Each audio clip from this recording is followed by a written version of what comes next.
तो दोस्तों आज की वीडियो के अंदर हम बात करने वाले हैं साउथ सुपरस्टार रजनीकांत की लेटेस्ट मूवी कूली के बारे में। ये कूली मूवी इंडिया के अंदर 14 अगस्त को रिलीज हुई है और इस मूवी के हाइलाइट्स ये हैं कि सबसे पहले तो ये रजनीकांत की मूवी है और इसके साथ ही इस मूवी के जो डायरेक्टर है उनका नाम है लोकेश कनगराज। वही लोकेश कनगराज जो कि इससे पहले कैथी और विक्रम जैसी कई सारी मास्टरपीस मूवीज दे चुके हैं, लेकिन अब इन्होंने रजनीकांत के साथ मिलकर कूली मूवी बनाई है। और अगर हम इस कूली मूवी की स्टोरी की बात करें तो इस मूवी के अंदर देवा नाम का एक कूली अपने दोस्त की मर्डर मिस्ट्री को सॉल्व करने निकलता है, लेकिन अपने दोस्त की मर्डर मिस्ट्री को सॉल्व करने के दौरान देवा के सामने कैसे कैसे चैलेंजेस आते हैं और देवा अपने दोस्त के कातिल के बारे में जान भी पाता है या नहीं, ये सारी चीजें हमें मूवी की स्टोरी में पता लगेंगी। सो इसीलिए आज आप इस वीडियो को पूरा एंड तक देखिए, क्योंकि आज की वीडियो में मैं आपको कूली मूवी की पूरी स्टोरी डिटेल से बताने वाला हूँ। सो इसी बात पे जल्दी से वीडियो को लाइक कर दीजिए और कमेंट्स के अंदर कूली लिख दीजिए ताकि मुझे भी ये पता चले कि आपको वीडियो और मूवी की स्टोरी पसंद आ रही है। बाकी चलिए अब हम बिना किसी देरी के इस कमाल की वीडियो को स्टार्ट करते हैं।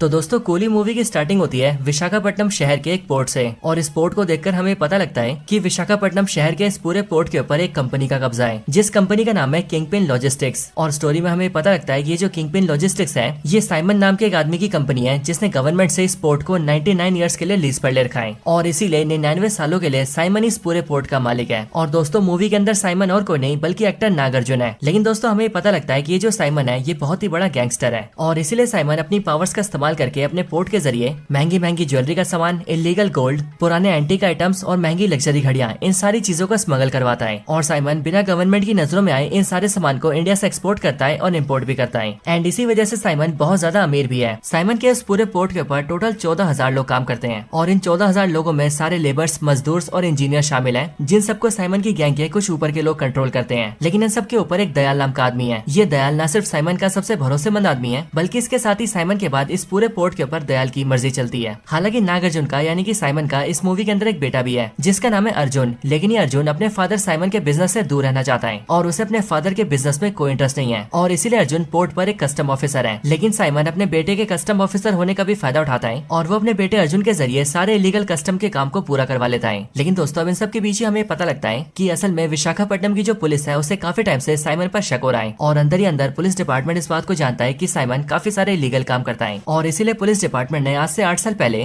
दिलीप नाम के एक कांस्टेबल को साइमन के पोर्ट पर भेजा था और वो भी एक अंडरकवर स्पाई बनाकर, ताकि वो वहां जाकर पोर्ट की सारी खबर निकाले और साइमन के सारे इलीगल कामों के बारे में पुलिस डिपार्टमेंट को बता दें। लेकिन 8 साल पहले जब पुलिस डिपार्टमेंट ने दिलीप को वहां पर भेजा तब दिलीप नाम के उस कांस्टेबल ने 1 साल तक तो अपना काम किया और सारी जानकारी पुलिस को लाकर दी, लेकिन फिर 1 साल बाद ही दिलीप गायब हो गया और उसके पुलिस डिपार्टमेंट से सारे कनेक्शन टूट गए। और फिर उसके बाद से पुलिस डिपार्टमेंट ने जितने भी पुलिस ऑफिसर्स को वहाँ पर स्पाई बनाकर भेजा वो सब बारी बारी करके साइमन के पोर्ट पर मरने लगे और उनमें से कोई भी स्पाई वापस नहीं आया। अब दोस्तों इसके बाद ही हम प्रेजेंट टाइम को देखते हैं, जहाँ पर हम ये जानते हैं कि अब तक ये सारी कहानी पुलिस डिपार्टमेंट के कुछ सीनियर ऑफिसर्स को एक पुलिस का स्पाई बता रहा होता है और ये वाला स्पाई भी बिल्कुल वैसा ही स्पाई होता है जिसे पोर्ट पर भेजा गया था और इसीलिए ये स्पाई यहाँ पर अपने पुलिस सीनियर्स को बताता है कि वो अब तक साइमन के पोर्ट के बारे में यही सारी जानकारी इकट्ठा कर पाया है। लेकिन रही बात उससे पहले के सारे पुलिस स्पाई की, तो उनकी मौत के बारे में वो नहीं जानता है, न ही वो उस बारे में पता लगा पाया है। लेकिन उसका ये मानना है कि उन सारे स्पाई को दयाल ने मारा होगा, वही दयाल जो कि साइमन का सबसे खास आदमी है और साइमन के न होने पर वही पोर्ट संभालता है। अब दोस्तों इसके बाद हम ये देखते हैं कि उस पुलिस स्पाई को फिर से उसके पोर्ट पर भेज दिया जाता है ताकि वो इसके आगे और दूसरी खबर ला सके। लेकिन इतने में हम ये जानते हैं कि दयाल को उस पुलिस ऑफिसर के बारे में पता लग जाता है कि वो उसके पोर्ट के ऊपर एक स्पाई बनकर आया है और इसीलिए दयाल उस पुलिस स्पाई को सबके सामने मार देता है। और फिर इसीलिए दोस्तों यहीं पर ही हमें पता लगता है कि दयाल कितना ज्यादा खतरनाक आदमी है एंड वो साइमन के इलीगल काम के लिए क्या क्या कर सकता है। लेकिन अब इसके बाद ये सीन शिफ्ट होता है और हम विशाखापट्टनम से सीधा चेन्नई शहर को देखते हैं और इसी चेन्नई शहर के अंदर एंट्री होती है हमारी मूवी के मेन हीरो यानी कि रजनीकांत की, जिनका इस मूवी के अंदर नाम है देवराज, जिसे प्यार से सब लोग देवा कहते हैं। चेन्नई शहर के अंदर हम ये देखते हैं कि देवराज यानी कि देवा